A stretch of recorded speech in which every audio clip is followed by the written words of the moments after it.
और इन्हीं संतों के मार्गदर्शन में विजय अपने आदिवासी सनातन हिंदू की होगी।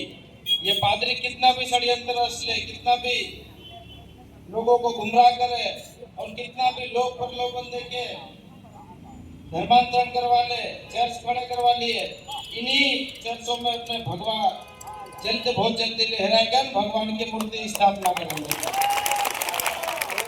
सभी संतों के मार्गदर्शन में अपन मिलजुल के एक ही मंच पे रहेंगे समाज के लिए। यही संतों से हम आग्रह करते हैं कि समाज पे आन पड़ी विपरीत परिस्थितियों में लोगों साथ रहे नहीं रहे, पर संत समाज पूरे समाज के साथ रहेगा। जहां धर्मांतरण की गतिविधियां चलती है उसको रोकना है हम सबको मिलके, और ऐसे महा अनुभव संतों का अपने को मार्गदर्शन मिलता रहे।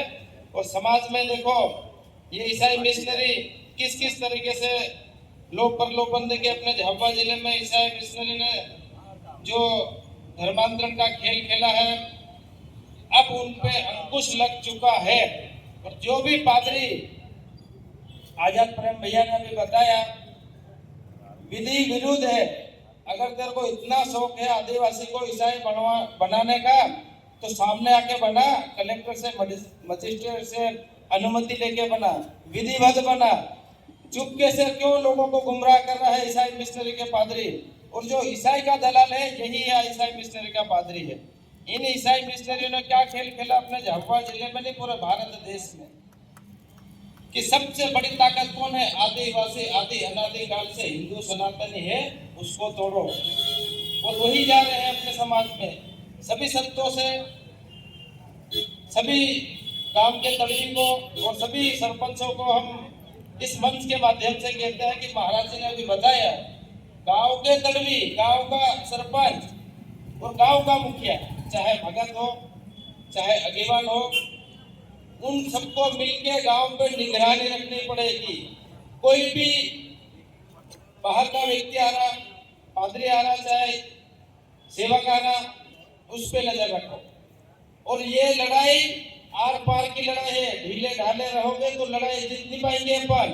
बिल्कुल उग्र होकर भी चलना पड़ेगा। एक हाथ में माला दूसरे हाथ में भाला लेके भी चलना पड़ेगा।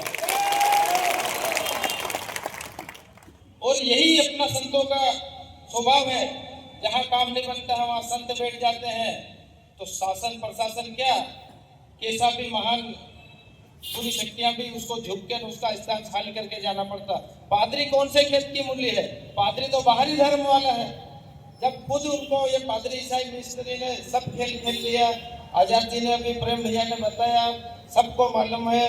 हुम सिंह जी महाराज ने झाबुआ जिले में जो अंदरवेला का पास में अमरपुरा में कोई दारू की फैक्ट्री बना रहा था कोई बाहरी, तो आप सभी साक्षी हैं उन बात का। उसी को हमारा झाबुआ जिला पूरा आदिवासी है। दारू में और चोरी में, उसमें अगर दारू पिएगा तो चोरी करेगा, दारू पिएगा तो लड़ाई करेगा, दारू पिएगा तो घर की उन्नति नहीं होगी। नशा मुक्त अभियान चलाया महाराज ने और फैक्ट्री को भी बंद करवाया। इसी कड़ी को हम ही आगे बढ़ा रहे। काम करने वाले हम नहीं है, हमारा पूजनीय गुरुदेव का आशीर्वाद हमारे साथ में है, भगवान का आशीर्वाद है, ऐसे महान संतों का आशीर्वाद है। उन्हीं आशीर्वाद से अपन सफलता की ओर बढ़ रहे हैं सभी मिलकर। और झाबुआ जिले में पादरी कैराकी में ईसाई, अब इन्होंने माननीय सुप्रीम कोर्ट में कोई याचिका दायर की है। वहां का उल्लेख हुआ है कि हमने आदिवासी को धर्मांतरण करके देख लिया। अब धर्मांतरण करे हुए लोग घर वापसी भी कर रहे हैं और अनेक ने कर ली, हजारों की संख्या में कर ली और रह गए उनको भी खुले दरवाजे हैं कि घर वापसी आ जाए। अब इनको सजा हो रही है, उनको जेल हो रही है, जुर्माने हो रहे हैं, चुपके से धर्मांतरण करवाते हैं, लोग प्रलोभन दे के धर्मांतरण करवा रहे हैं और फिर भी इनकी दाल नहीं गल रही। तो सुप्रीम कोर्ट में इन्होंने कोई याचिका दायर करी कि मध्य प्रदेश शासन, चाहे राजस्थान शासन, गुजरात शासन, छत्तीसगढ़, उत्तराखंड, उत्तर प्रदेश, इन राज्यों में सख्त कानून बना हुआ है। जो अवैध धर्मांतरण करते हुए पकड़ा गया, पाया गया, उसको सालों सालों की सजा होती है। जुर्माने होते हैं, चर्चों पे ताले लगते हैं और वहाँ वो बचने के उनको रास्ते नहीं। उन्होंने वहाँ उल्लेख किया है कि हम बचे तो कहाँ बचे, हमारे को तो धर्मांतरण करवाते हुए पकड़ लिया तो जेल हो रही, जुर्माना हो रहा। अब इन्होंने सुप्रीम कोर्ट में याचिका लगाई, वहाँ बोला कि हम आदिवासी की सेवा सालों साल से फ्री में कर रहे हैं, हम आदिवासी की सेवा मुफ्त में कर रहे हैं, उनको अन्न दे रहे, दाना दे रहे, पानी दे रहे, मुफ्त में शिक्षा दे रहे, मुफ्त में स्वास्थ्य सेवाएं दे रहे। कोई भी भाई बता दे कि इन्होंने ईसाई मिशनरियों की जो अस्पताल है, स्कूल है, फ्री में कहीं पढ़ा रहा होगा, कोई बता दे मेरे को यहाँ मंच पे आके। सब पैसे अपने ही हिंदू समाज से इकट्ठे करके लूट रहे, उन्हीं पैसों का दुरुपयोग करके आदिवासियों को धर्मांतरण के काम में लगा रहे। पूरा देश सबूत दे देने पर झाबुआ जिले से पूरे झाबुआ जिले आदिवासी सुप्रीम कोर्ट को यह सबूत के साथ देगा कि यहाँ अवैध तरीके से धर्मांतरण करवाया जाता है, अवैध तरीके से यहाँ लोपर लोबन के धर्मांतरण किया जाता है। ये सबूत के साथ हम झाबुआ जिला पूरा देंगे सुप्रीम कोर्ट को। और सरकारों से भी आग्रह करेंगे कि कानून बना है सख्त कठोर, उसमें और वृद्धि करके अगर अवैध तरीके से धर्मांतरण करते हुए पाया गया उस पादरी को ऊंधे लटका के फांसी का प्रावधान वाला कानून बनाए सरकार। अगर उसको फांसी की सजा का कानून नहीं बना तो जेल में जाएगा, थोड़े दिन में जमानत हो जाएगी, वापस आएगा।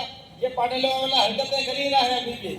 उस पे सभी पादरियों कान खोल के सुन लो कि जहां झाबुआ जिले में तुम्हारा अंतिम सांसों वाला समय आ गया है, वो तो पूरी तरीके से ईसाई धर्मांतरण छोड़ के वापस हिंदू सनातन में आ जाओ। ये तो पूरे तरीके से लड़ाई अब हिंदू आदिवासी समाज जाग चुका है। अब अपने झाबुआ जिले में क्या पूरे भारत में इनको धर्मांतरण मुक्त अभियान को बड़ी जोरों से इसको अपन चलाएंगे। और दूसरी बात यह है, अगर गांव में यहाँ से संकल्प लेके जाएंगे, माननीय सुप्रीम कोर्ट ने कोई भी फैसला सुनाने के पहले अपने को भी जागरूकता गांव में फैलानी है। अगर ईसाई मिशनरी ने और सुप्रीम कोर्ट ने कोई फैसला अपने विपरीत सुना दिया, अब फिर देखना असली मजा कब आएगा। सब संत क्या लेंगे, लठ, कामठी, भाल, तलवारियों और गोफनियों। झाबुआ जिले के अंदर में जो भी है ईसाई मिशनरी कान खोलकर सुन लो, अब तुम्हारी उल्टी गिनती शुरू हो गई। अंतिम पड़ाव में है तुम, कौन सी नींद में हो तुम? अभी भी आदिवासी से आदिवासी को लड़ाई रहे हो। तो ये अपने समाज में है। और दूसरी बात है कि अपने ही देखो, अन्य समाज का नहीं गया है ईसाई मिशनरी में, अपने ही आदिवासी गया है, कोई नहीं दूसरा गया। अपनी बहन बेटियां, मामा, काका, ससुराल वाले यही ईसाई मिशनरी हुए हैं, अन्य समाज कोई नहीं गया है। उनसे रिश्ता तोड़ो। आदिवासी अगर ईसाई बन के मरता है, गांव में डिब्बे में डाल के दफनाता है, उसको दफनाने नहीं देना है अपने को। गांव में अगर गांव की समिति से नहीं मान रहा, प्रखंड वाले हैं और जिले में अपन सभी हिंदू सनातनी संत बैठे हैं, पूरे सनातनी आदिवासी संत बैठे हैं। अगर जहाँ जिस वक्त जिस समय लड़ाई लड़नी है आ जाएंगे, बिल्कुल बेधड़क आ जाएंगे।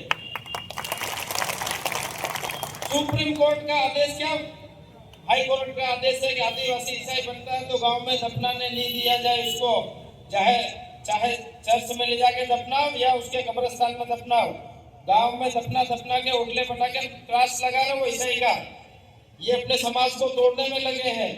तो ये संदेश बिल्कुल समझना है अपने को, कौन पादरी आ रहा है, कौन गतिविधियां चला रहा है। और दूसरी बात, ना तो उनके घर अपन अपनी बेटी हो, बहन हो, काका हो, बाबा हो, ससुराल हो, वहाँ जाना नहीं है और अपने कार्यक्रम में उनको निमंत्रण नहीं देना है। ये हिंदू सनातनी आदिवासी झाबुआ उग्र आंदोलन महासभा क्यों करने की जरूरत पड़ी? क्योंकि झाबुआ जिले में यही नाटक कर करके इनको अपने भाइयों को अपने से दूर कर रहे हैं। तो अपने कोई भी प्रत्येक गांव हो, अगर ईसाई बनता है गांव में दफनाने मत देना। डिब्बे में डाल के हिंदू जाता है, सनातनी जाता है, तो वहाँ जाने की कोई आवश्यकता नहीं। सबको पता है अग्निदाह होता है अपने हिंदू सनातन धर्म में, जलाएगा तो आएंगे, नहीं जलाओगे तो नहीं आएंगे, और गांव में दफनाने भी नहीं देंगे। ये संकल्प लेके यहाँ से चलना है। और सभी संत और कार्यकर्ता बंधु सभी का हम हृदय से धन्यवाद करते हैं। और महाराज जी अपने लिए देखो गुजरात से आए हैं, अपन सब एमपी के, तकलीफ एमपी में है, महाराष्ट्र भी गुजरात से आए नहीं। क्यों?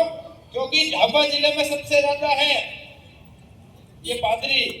इन पादरियों को यहाँ से उल्टी गिनती उल्टे पांव भगाना है।